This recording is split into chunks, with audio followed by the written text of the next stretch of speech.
Thank you so much, sir. Okay.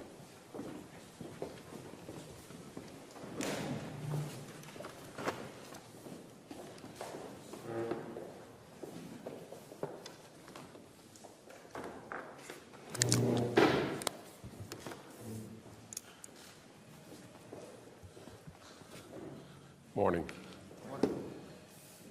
I've got a statement I want to share first, and then happy to take a couple of questions. Last week, Bashar al-Assad's regime killed even more of its own people using chemical weapons.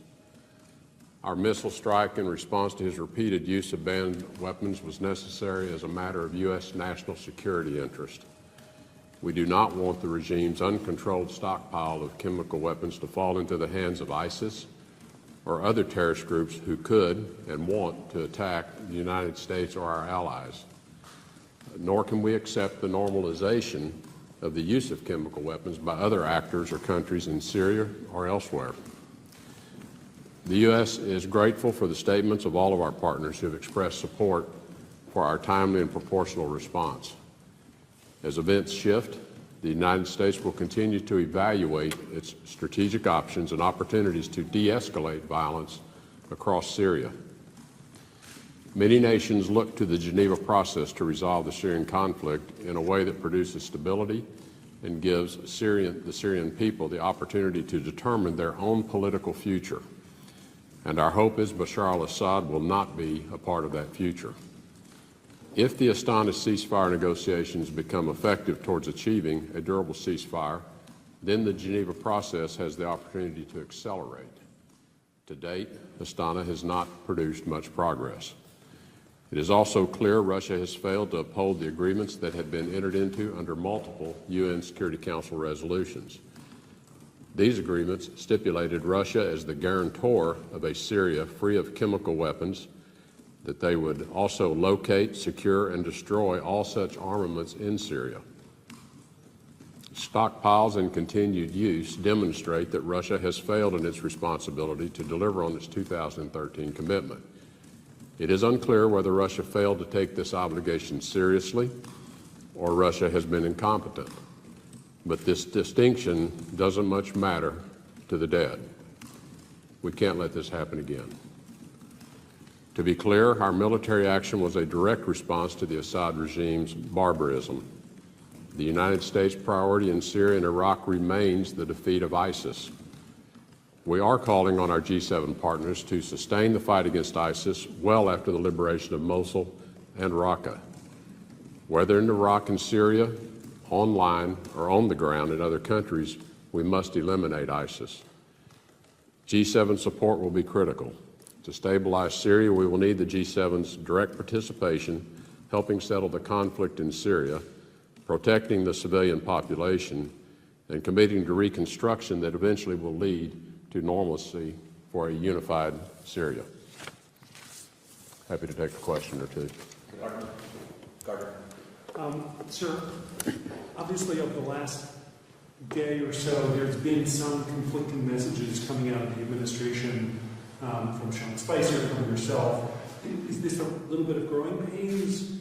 Can you settle some of those conflicts here in terms of messaging, in terms of whether you want Bashar al-Assad out now, later, whether this was a humanitarian intervention or one based upon the national security interests of the United States, whether you will intervene only in chemical weapons or barrel bombs, all the rest? Well, I think, as I just indicated, the strike that was undertaken was in direct response to the use of the chemical weapons by the Syrian regime under the leadership of Bashar al-Assad. And as I indicated, we do believe that it is in the national interest because of the threat that unsecured chemical weapons pose, given the chaotic conditions on the ground in Syria. We have a fight going on against ISIS. We have an internal civil war. We have a large presence of al-Qaeda individuals. So it is important to us that whatever weapons are there are found, they're secured, and destroyed ultimately. In terms of the future of Bashar al-Assad, it is important to us that we undertake a political process that leads to the final conclusion of how Syria will be governed. It is our policy for a to the final conclusion of how Syria will be governed. It is our policy for a unified Syria that is governed by the people of Syria. I think it's clear to all of us that the reign of the Assad family is coming to an end. But the question of how that ends and the transition itself could be very important, in our view, to the durability, the stability inside of a unified Syria, and its stability and durability of the outcome going forward. So that's why we are not presupposing how that occurs. But I think it is clear that we see no further role for the Assad regime longer term, given that they have effectively given up their legitimacy with these type of attacks.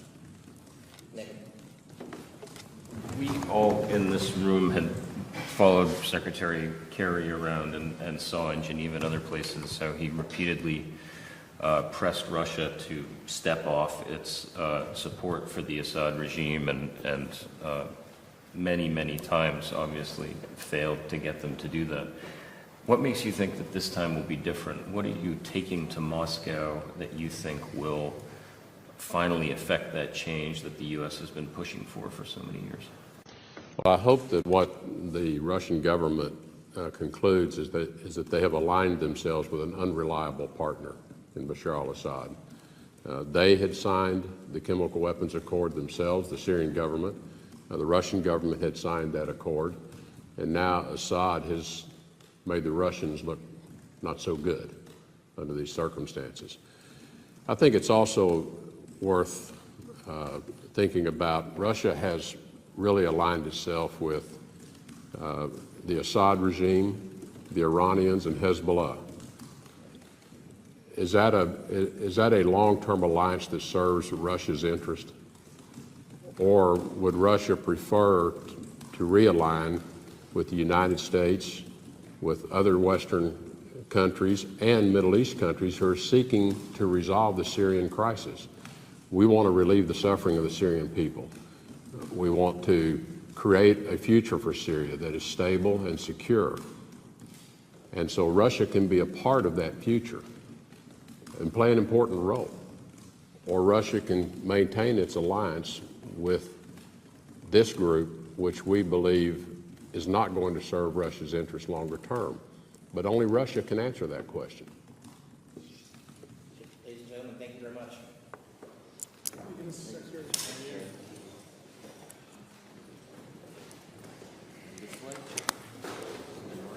Thanks.